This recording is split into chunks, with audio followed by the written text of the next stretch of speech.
నమస్తే, welcome to Abhinav Bharat. ఎన్నికల వేళ ఈవీఎంల మీద అనేక అనుమానాలు వ్యక్తమవుతున్నాయి. ట్యాంపరింగ్ చేయడానికి వీలుగా ఉంటుందని, కంప్యూటర్తో హ్యాకింగ్ చేయొచ్చని, ఫలితాల్లో మార్పు వంటి వాటికి అవకాశం ఉంటుందని అనేక రాష్ట్రాల్లోని హైకోర్టుల్లోనూ సుప్రీంకోర్టులోనూ పలు పిటిషన్లు వెల్లువెత్తాయి. కానీ తాజాగా సుప్రీంకోర్టు ఈ పిటిషన్లన్నింటినీ తిరస్కరించింది. దీంతో మళ్ళీ ఈవీఎంల విషయం చర్చనీయాంశంగా మారింది.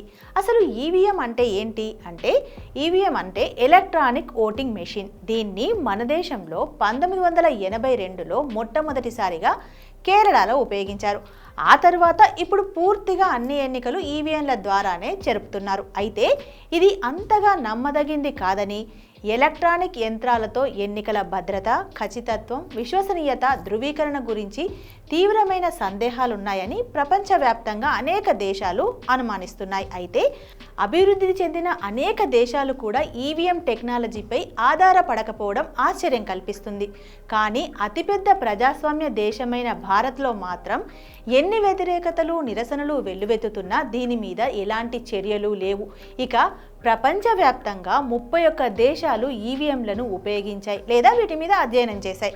ఇందులో ఆ తర్వాత అధ్యయనాలు, ఉపయోగాల తర్వాత కొన్ని దేశాలు వాటిని బ్యాన్ చేశాయి కూడా. అందులో కొన్ని దేశవ్యాప్తంగా ఈవీఎంలను వాడుతుంటే, కొన్ని దేశాలు మాత్రం దేశంలో కొన్ని ప్రాంతాల్లో జరిగే ఎన్నికలకు మాత్రమే వీటిని ఉపయోగిస్తాయి. ఇంకొన్ని దేశాలు పైలట్ ప్రాజెక్ట్ లాగా వీటిని ప్రయత్నించి పనికిరావని తీసుకెళ్లి చెత్తబుట్టలో పడేశాయి.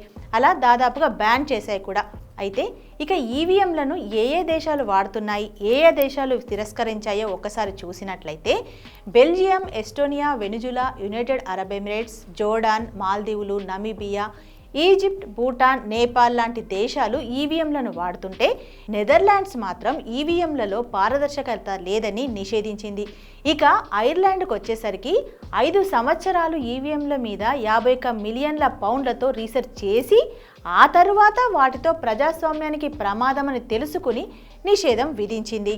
ఇక జర్మనీ ఈవీఎంలు రాజ్యాంగానికి విరుద్ధంగా ఉన్నాయని బ్యాన్ పెడితే, ఈవీఎంలతో ఫలితాలను తేలిగ్గా తారుమారు చేయవచ్చన్న కారణంతో ఇటలీ నిషేధించింది. ఇక ఈవీఎంలతో రిగ్గింగ్ భారీ స్థాయిలో జరిగిన కారణంగా వెనుజులా, మాసిడోనియాలు వీటిని ఆపేశాయి. ఇంగ్లాండ్, ఫ్రాన్స్లో అయితే ఈవీఎంల జోలికి ఎప్పుడు పోలేదు. ఎప్పుడు అక్కడ బ్యాలెట్ ఓటింగే జరుగుతోంది. ఇక బొత్స్వానాలో భారతదేశం నుండి దిగుమతి చేసుకున్న ఈవీఎంల మీద తిరుగుబాటు మొదలైంది. అతిపెద్ద ప్రజాస్వామ్య దేశమైన అమెరికా కూడా బ్యాలెట్ పేపర్ ద్వారానే ఎన్నికలు నిర్వహిస్తోంది. పాకిస్తాన్ కూడా ఇటీవలే ఈవీఎంలను నిషేధించింది.